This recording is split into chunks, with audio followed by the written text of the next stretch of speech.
Okay, Shalom. We're going to be looking at the mitzvah of Avielus. Sounds a little funny to say the mitzvah of Avielus because generally we talk about Avielus as a concept more than a mitzvah. We're going to be looking at it through the lens of the Taryag mitzvos, the 613 mitzvos, which if you looked, I think if you looked in most places and said which of the 613 mitzvahs is Avielus, most of the time you come up empty. Let me explain. Let's look at the sources because this year is really going to stem from the sources more than anything else, and it's a little surprising. In the beginning of Hilchos Avel, which is the laws of mourning of the Rambam says as follows. Mitzvahs aseh lis avel al krovim. There's a commandment to mourn over one's close relatives that passed away. Shnemar ba'achalti chatas hayom heitev b'nei Hashem. So ve'en avelos min haTorah l'yom rishon bovad. The only time that avelos is from the Torah is midoraisa is on the first day. Shu yom hamisa v'yom hakvura. That the first day, meaning it's the day of death and the day of burial combined. If any of those factors are missing, then you lose out on the Doraisa.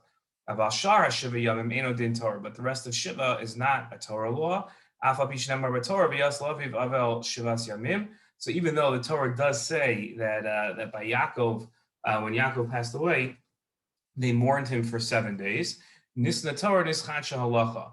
Right. So when the Torah was given, halacha started again. In other words, there's whatever happened beforehand with the avos, with anybody else, that doesn't really play a role in the mitzvah. All mitzvahs had to be given again, and then the halacha was given again. So when the Torah was given, Avielus wasn't a 7-day phenomenon. It was only 1 day. Moshe Rabbeinu It's Moshe Rabbeinu that instituted the idea of Shiva. Well, my question here is: there's no posuk in the Torah. The pasuk that the Rambam brings up here, is not a pasuk that tells us you shall mourn. It just talks about Aaron and Aaron was in mourning, but it doesn't really refer. And Aaron was an onen. It doesn't say that there's a mitzvah. The Torah Hashem never says you shall mourn. So my question is, why don't we have a direct pasuk like we have with most mitzvos to mourn? Okay. The second source is These are who a person is midoraisa chayev to mourn over. Imo, aviv, mother, father, beno, bitov, son, daughter, achiv, achoso, may aviv, his father's sister and brother. And from Derabanan, she's aval ish al ishto and nesua, over the wife that he's married to. And a wife over her husband, and from your mother's brother and sister. Okay, this is where let's look at the next thing. The Rambam says like this, and the Dhamma in his introduction to Hilchos Avilos, yesh b'chol arba mitzvos, achas mitzvos aseh, v'shlosh mitzvos aseh. There's one mitzvah command, there's one command, and 3 prohibitions. Zo parton lis aval ha'krovim. So the Rambam says that now usually just a backdrop here. Usually when the Rambam in his introduction, sometimes it's called the keter, the crown. It's the introduction to all sets of halachos. He usually lists all the mitzvos and says maybe 3-4 words on each one. This is the wordiest he has ever gotten when it comes to Avilos. And look what he says: Lis avel al hakrovim v'afilu Cohen mistamei u'misavel akrovim.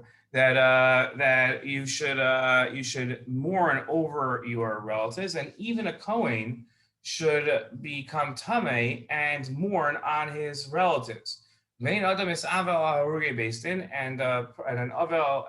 person doesn't mourn over somebody that was executed by the courts. And if one of your relatives was a tremendous sinner and they were executed by the courts, there's no shiva for them. Well, because there's a halacha that you don't mourn over your relatives that were executed by the court.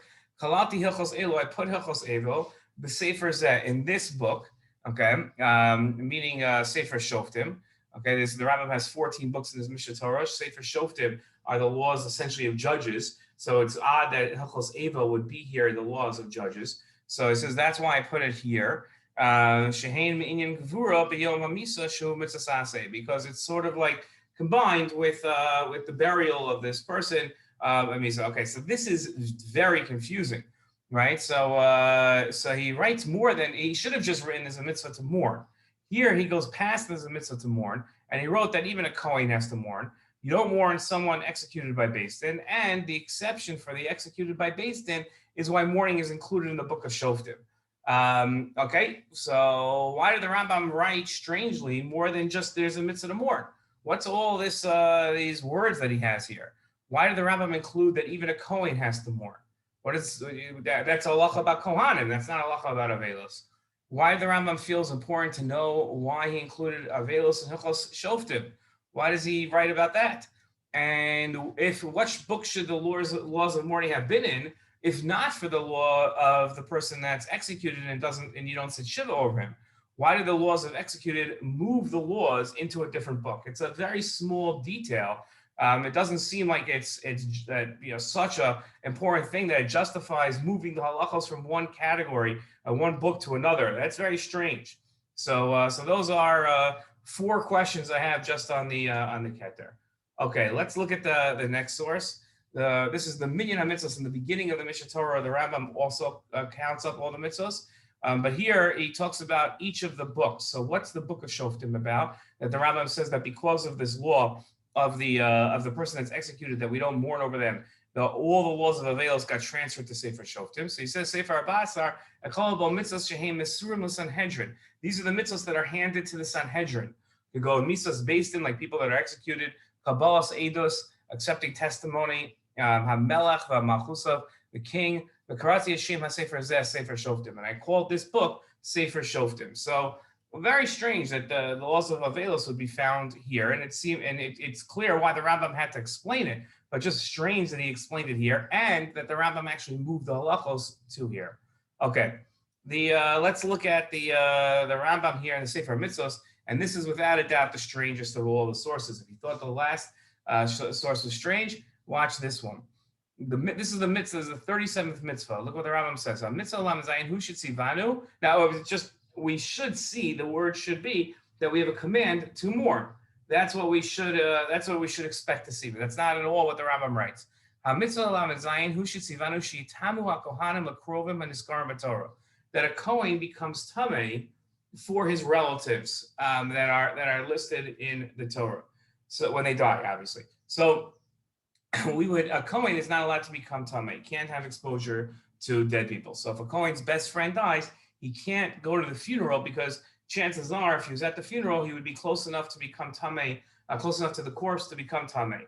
So here the Rambam is saying that there's the mitzvah here is for the cohanim to become tumah for a karov, for a relative. So you might think that the Cohen shouldn't because he's prohibited from becoming tumah, but here we have a mitzvah that says that he should become tumah.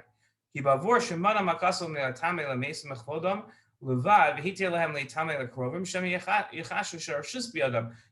think that this is up to the Cohen to decide should he become tumah or not. If he wants to become tumah, he can. If he doesn't want to, he doesn't have to. So therefore, there's a decree put on the Cohanim, and it gives them an obligation. You should become tumah. And now look what the Rambam says. And this is the mitzvah of Avel, right? Because this tells us that all people all Jews are obligated to mourn their relatives. The 5 relatives that we talked about. So why is this listed in the context of a Cohen? Just say there's a mitzvah to mourn your relatives, and then talk about the Cohen. But here the Rambam says that the reason why it was listed as the Cohen in the Torah, that's where it comes in, is to strengthen the mitzvah. Okay, so shehu musar ala tumah, because the Cohen is not allowed to become tamei. Sheitama al kol panim kishar b'nei Yisrael. So now it shows that even the Cohen has to become tamei in order to mourn. Kadesh lo yichlosh din avilos. So the din of avilos doesn't become weakened. Kvar isbar shavelos yom rishon doraisa. Okay, that it's only in the first day. That's midoraisa. Aval I know noheg avilos b'regel, and we don't have this is proof that it's a doraisa, that an avel doesn't observe Avielus on the regel, Avielus to Mikari, Aseh Aseh Derabim, V'doche Aseh Yachid. And the Gemara, when it talks about that there's no Avielus on the Chag, it calls it an Aseh, so it calls it a mitzvah. So now you know it's a mitzvah. Okay, so right, then he says that the first day is D'oraisa, the rest of the day is D'Rabbanan. Okay, so that's okay. So why does the Rambam list the mitzvah within the context of the mitzvah of tumah and cohanum? It's very very strange that that's how the Rambam lists it. I mean, the Rambam does explain it, but it's still very strange. The explanation doesn't like sit there and say, "Well, that was obvious, great move." Right? That's strange. And in fact, the Kesef Mishna takes great issue with the Rambam here. The Kesef Mishna wrote that he has two problems with the Rambam. He says as follows: Das HaGaonim kedas Rabbeinu, b'chein das HaRif Ramban. Right. So the Gaonim, the Rif, the Ramban, and the Rambam all agree that there's a D'oraisa of mourning. Afapi Sherabbeinu tam v'ri chokin. Right. The Bali Tosos disagreed. When we come haraya shehevi Rabbeinu mimashamru b'chalti chatas hayom heitei b'nei Hashem yeshat mu'alav. So there's it's strange because the Rambam brings as a proof the Aaron in the parsha. Aaron ate during there's a whole machlokas when Aaron's children died, whether or not he should partake of the meat of the kodesh of the korban.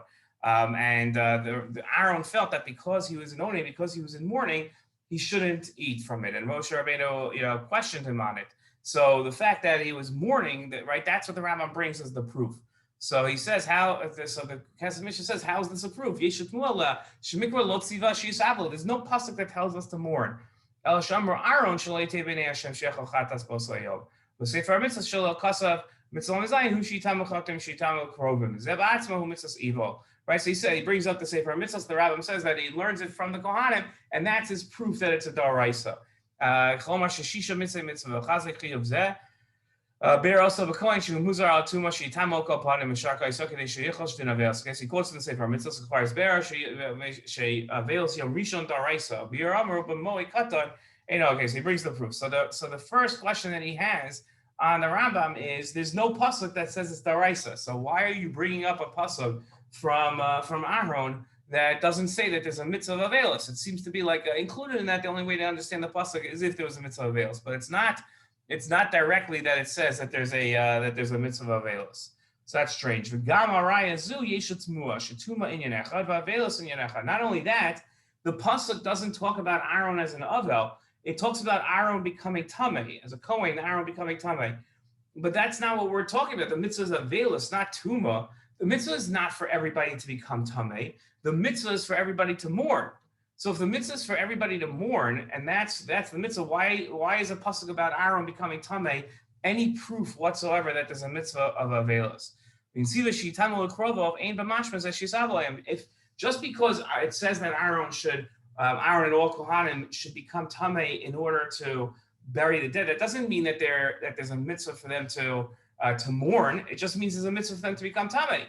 Maybe the mitzvah is just for them to bury their dead. And then they don't have to mourn. So the Kesef Mishna has two very strong questions on the Rambam, right? And so they have to be answered. Okay. The pasuk that talks about mourning for Yaakov seems to point to 7 days of mourning as a Torah obligation, right? That goes further than the Rambam. So what's the idea here of the Avielus of Yaakov, right? Of the 7 days of Avielus. Okay, Rabbeinu Yonah gives a whole perspective, a whole summary of the Rishonim's position. And Rabbeinu Yonah says like this. He says, "My time aninus laila daraisa biyom he dechsiv acharisa kiyom mar eno maybe hapasuk laraya el simna ba'alma sheyom hamisa hu yom hamiris also yom aninus minatora rabbanan ud gazer b'layla." So he says that really it's only the first day that you're chayav in aninus, and the pasuk is really it's not so much a proof, but it just shows that the first day is a bitter day. That's what it's really showing. It's not so much proving the fact, but it's just showing that the first day is a bitter day. So now the French rabbis, the Bali Tosos, who didn't think that there was a D'oraisa of mourning, even the first day is not D'oraisa. So even though there are proofs that the first day of Aninus seems to be from the Torah, so hold on, so there's a difference, says the Baalei Tosfos. There's Avielus and there's Aninus. Aninus is the time period between when the person, your relative dies and when they're buried. So the Baalei Tosfos are fine saying that that's Doraisa. But Avielus itself, there's no language that shows that Avielus is the time period of mourning after you bury your relatives. That's Doraisa. Maybe that's only Darabanan. Shein lashon aninus lashon Avielus echad lo matzinu b'shum makom. So that seems very strange. Okay, right? And if you want to say that the first day of Avielus is from the Torah, like the Rambam, the Rif, and others had said, so so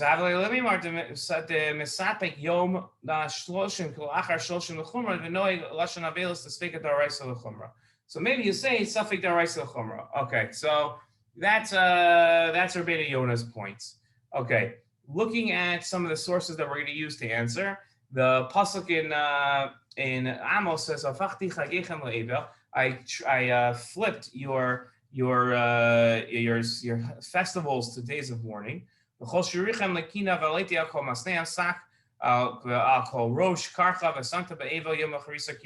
it became a day of bitterness. So the Radak says, it's the same idea over and over. Because the mourning of the individual, not a national day of mourning, but the mourning of an individual is a very bitter day. Rashi says, so the Ikar Avielus eno ela yom echad, because the main idea of Avielus is only one day. And he quotes our pasuk, it's a bitter day. El Rabbanan tiknu zayin. The Rabbanan came along and they were metaking 7. Where did they get it from? Desamchua kra. They brought it up from the posuk of Yaakov, where they sat Shiva over Yaakov. And the Rambam says as follows, just one last line, let's say somebody doesn't follow the laws of mourning like the Chacham said, the person is cruel.